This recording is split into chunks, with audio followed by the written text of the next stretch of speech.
Je passe la parole à Fabien Lenné pour le groupe Les Démocrates.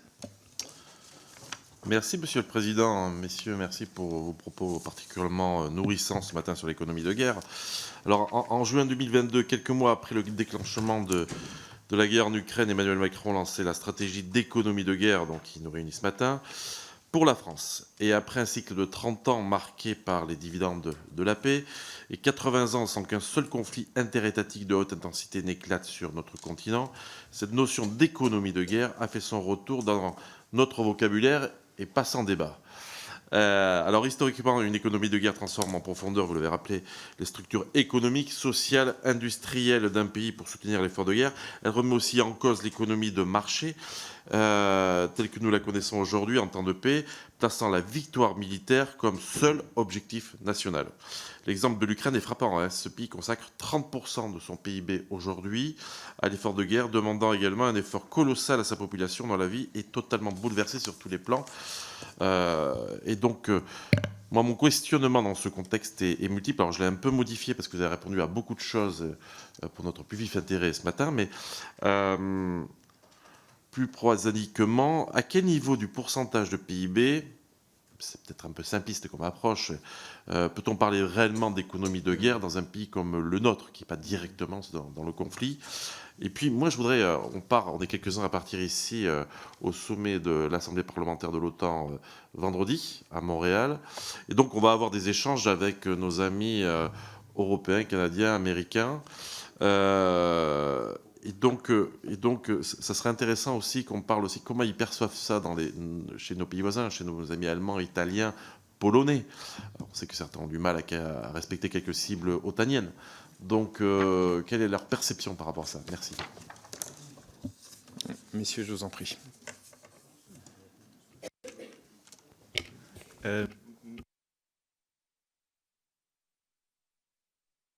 Merci pour votre question et ça me permet de faire de la pub sur le podcast du collimateur auquel j'étais passé cette semaine.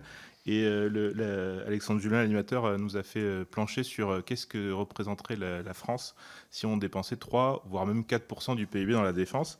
Bon, je ne vous cache pas que l'exercice de politique fiction était compliqué, mais je vous invite à écouter ça peut-être dans l'avion, donc si vous avez le temps.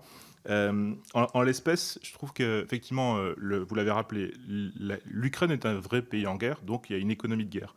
Les caractéristiques de l'économie de guerre sont assez claires. C'est votre PIB s'effondre, votre production est intégralement tournée vers les besoins de la défense nationale, les marchés sont suspendus parce que vous allouez vos ressources vers la défense.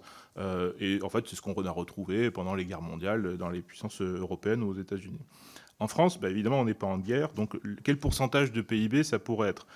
On pourrait éventuellement faire une analogie avec ce qu'on a vécu pendant la guerre froide. C'est-à-dire qu'on se préparait éventuellement à une guerre de haute intensité contre une menace qui arriverait de l'Est, pour l'essentiel, même si ce n'était pas dit ainsi, et on avait en moyenne un effort de défense de 4% du PIB.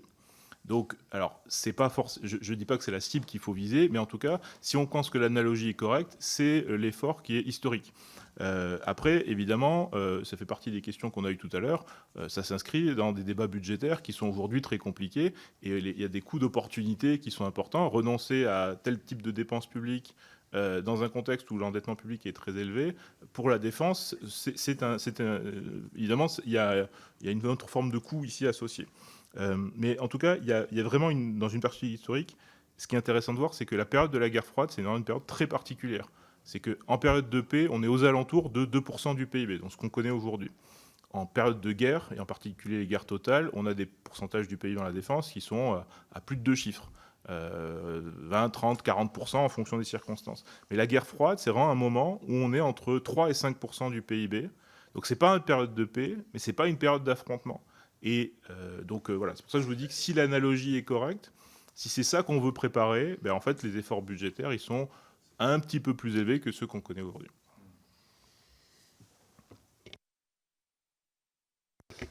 Retour rapide sur la Pologne, mais ça me permettra de répondre aussi à la question de l'opinion. Pour vous donner une idée, le PIB polonais, c'est entre un tiers et un quart du nôtre. Pourtant, ils se sont donc motivés pour dépenser cette année 4,7% du PIB dans la défense, et des voix s'élèvent dans le domaine politique pour passer à 5%. Que faire avec ça? La Pologne a une marine qui est réduite, une force aérienne qui est moins conséquente que la nôtre. Par contre, l'objectif annoncé de cette transformation polonaise, c'est le doublement de l'armée de terre. Ils sont à 4 divisions, chaque division a 3 brigades. Ils veulent en créer 2 de plus, 2 divisions supplémentaires à 4 brigades, et ensuite faire passer toutes leurs divisions à 4 brigades. Ça, en termes de signalement stratégique pur, vis-à-vis à la fois des adversaires, comme la Russie, et des partenaires, c'est extrêmement fort. L'effort polonais, quand bien même, quand l'étude qu'on est en train de faire le montre, il va se heurter à de grosses difficultés, notamment en termes de RH. Néanmoins, ce signalement-là, il est extrêmement fort. Et il est plutôt bien perçu, je pense, par beaucoup de partenaires, qui, notamment en Europe de l'Est, qui ont vu en fait les difficultés qu'avaient les puissances européennes occidentales à répondre, tout simplement, à la crise ukrainienne. Enfin, je vous rappellerai qu'à l'automne 2023, quand les États-Unis ont interrompu leur aide à l'Ukraine, l'Ukraine a failli s'effondrer, parce que l'Europe était incapable de prendre le relais. Donc l'effort polonais dans ce domaine-là, de se doter d'un outil de dissuasion conventionnel, un terme qui n'est pas du tout à la mode de notre côté du Rhin, est, je pense, très bien perçu, notamment par tous les petits pays, les plus petits pays qui composent le flanc Est, et fera, à mon sens, que l'équilibre en termes de sécuritaire européen va être bouleversé à terme si la Pologne atteint la moitié, les 2/3 de ses ambitions. Même pas besoin d'aller jusqu'au bout.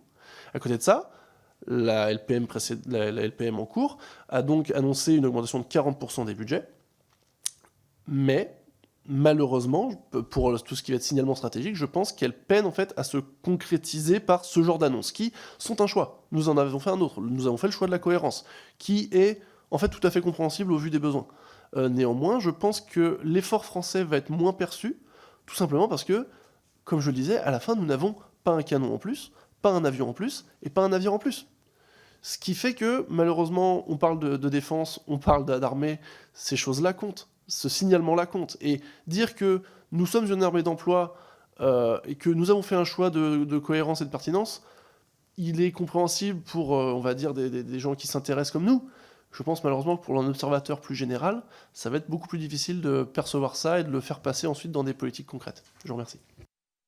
Je me permets de compléter très rapidement et de souligner en fait la difficulté que l'on a entre la comparaison entre États. Alors bien évidemment, le ratio dépenses de défense sur PIB est un ratio qui est assez commode. Comme l'a rappelé Julien dans son propos liminaire, on voit bien qu'on est dans une logique on fait moins bien que les autres, mais on part également de plus haut. Et je me permets de rappeler également, notamment comme l'avait fait Monsieur le Président, c'est le modèle d'armée complet de la France, c'est la capacité d'être pays cadre, la capacité d'entrer en premier sur un théâtre d'opération, donc qui dit de disposer de capacités de renseignement, d'anticipation, de capacité de conduite d'opération que n'ont pas de fait nos alliés. Et effectivement, si l'effort des Allemands, des Polonais est notable, notamment en matière d'équipement de l'armée de terre, qu'en est-il du reste? Bien évidemment, nos enjeux ne sont pas les mêmes. Ça, c'est un premier élément.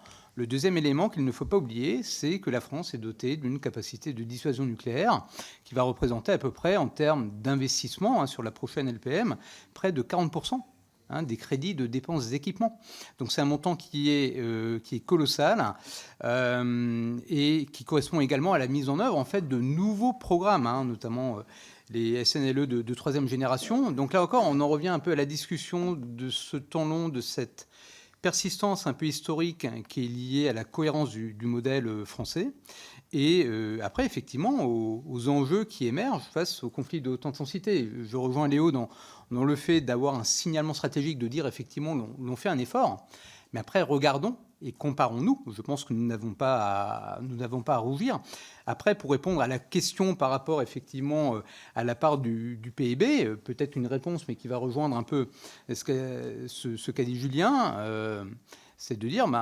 peut-être de considérer les dépenses de défense en détourant peut-être la dissuasion. Je ne sais pas si c'est une bonne métrique, mais là encore, je pense qu'il faut être assez prudent sur la question de ces métriques, parce que déjà, ce que l'on englobe dans les dépenses de défense, ce n'est pas homogène entre les pays.